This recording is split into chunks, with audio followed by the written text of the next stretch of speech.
జై శ్రీరామ్. 2022 నుంచి 2025 ఆగస్టు వరకు మొత్తం 18 ప్రెడిక్షన్స్ అనేవి ప్రూవ్ అయ్యాయి.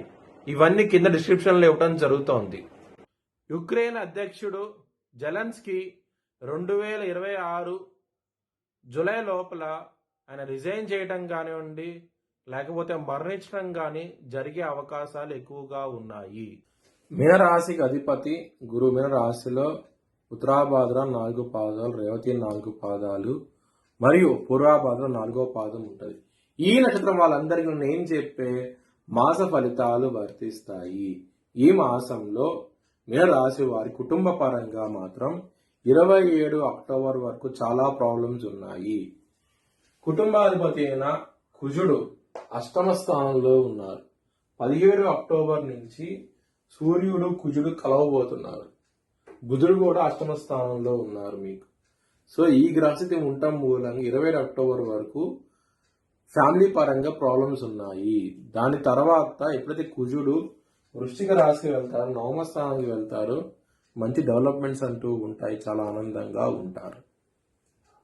మనీ పరంగా మాత్రం ప్రాబ్లమ్స్ అనేవి ఎక్కువగా ఉన్నాయి.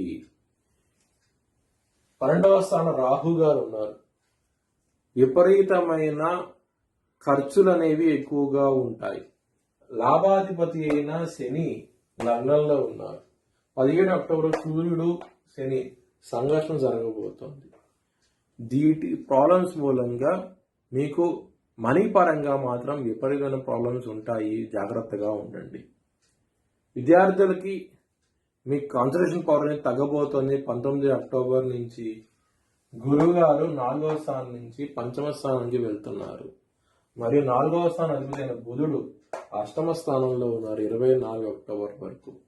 సో ఈ గ్రహస్థితి మూలంగా మీకు చాలా ఇబ్బందికరంగా ఉంది 19 అక్టోబర్ నుంచి విద్యార్థులకి. లవర్స్కి మాత్రం చాలా బాగుంటుంది 19 అక్టోబర్ నుంచి. గురువు గారు 5వ స్థానంలోకి రాబోతున్నారు, కర్కట రాశిలోకి రాబోతున్నారు, ఉత్తస్థితిలోకి రాబోతున్నారు, కోణ స్థానంలోకి రాబోతున్నారు. 5వ స్థానం అనేది దీని మూలంగా మీకు మంచి ఫలితాలు ఉంటాయి. లవర్స్కి చాలా అనుకూలమైన వాతావరణం ఈ సమయం అనేది. శత్రువులు అనేవాళ్ళు చాలా అధికంగా ఉంటారు. రాహు గారి దృష్టి ఇక్కడ 6వ స్థానం పడుతుంది. 6వ స్థానంలో సూర్యుడు మీకు కన్యా రాశిలో ఉన్నారు. శని గారి దృష్టి ఉంటుంది. మళ్ళీ 6వ స్థానం అధిపతి అయిన సూర్యుడు నీచబడతాడు తులారాశిలో అష్టమ స్థానంలో. వీటి మూలంగా మీకు శత్రువులు అనేవాళ్ళు చాలా అధికంగా ఉంటారు. ఈ మాసంలో కొంచెం జాగ్రత్త తీసుకోండి. హెల్త్ పరంగా మాత్రం ప్రాబ్లమ్స్ అనేవి ఉంటాయి. యాంగ్జైటీ, డిప్రెషన్స్ ఇలాంటివి ఉండే అవకాశం ఉంటుంది, కొంచెం జాగ్రత్త తీసుకోండి. మ్యారేజ్ పరంగా ప్రాబ్లమ్స్ ఉంటాయి. ఎందుకు అంటే గనక లగ్నంలో సూర్యుడు ఉన్నాడు, ఆయన 7వ స్థానం చూస్తూ ఉంటాడు. 7వ స్థానంలో సూర్యుడు ఉన్నాడు. సూర్యుడు శని దృష్టి ఉండటం మూలంగా 17 అక్టోబర్ వరకు చాలా ప్రాబ్లమ్స్ ఉంటాయి. మరియు శుక్రుడు కూడా నిశుడు ఉంటాడు 7వ స్థానంలో. శని గారి దృష్టి ఉంది మళ్ళీ దీని మీద. సో ఇన్ని ప్రాబ్లమ్స్ ఉన్నాయి కాబట్టి మ్యారేజ్ పరంగా మాత్రం చాలా ప్రాబ్లమాటిక్ గా ఉంటుంది. ఈ మాసం అనేది అంత అనుకూలంగా అయితే ఏమీ లేదు.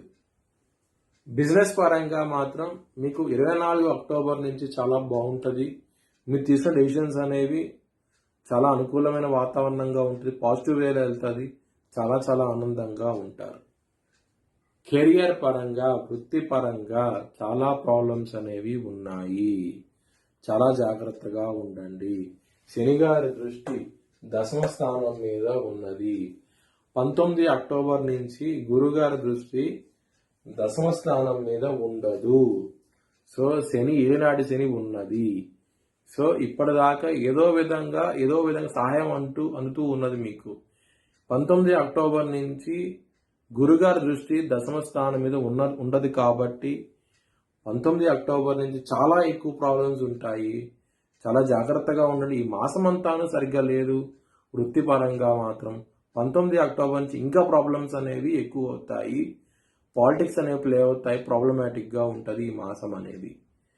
మీ భవిష్యత్ వివరాల కోసమై హెచ్చరిక జ్యోతిష్యాలను సంప్రదించండి. Please like, share and subscribe my channel.